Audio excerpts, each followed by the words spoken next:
Après avoir examiné le projet de loi relatif à la création des zones économiques spéciales, à la détermination de leur régime et de leur organisation, les sénateurs, lors de cette plénière, ont adopté à l'unanimité le dit projet et le rapport présenté par la Commission économie et finances. Afin de diversifier leurs économies, dépendantes essentiellement des ressources naturelles, plusieurs pays africains, dont la République du Congo, ont créé des zones économiques spéciales avec pour objectif de point d'attirer les investissements directs étrangers, IDE, de diversifier leurs économies et d'industrialiser le pays, de créer de la valeur ajoutée par la transformation totale des matières premières dans leur pays de production, de promouvoir l'innovation technologique, de créer des emplois, de permettre l'éclosion de très petites et de moyennes entreprises, d'améliorer la balance des exportations,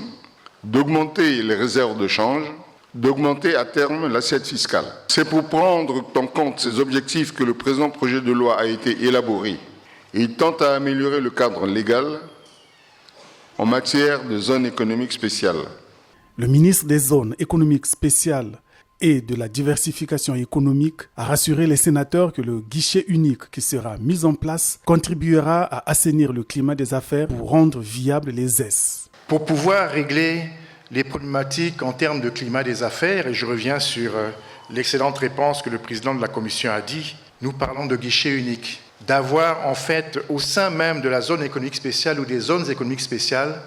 un guichet unique avec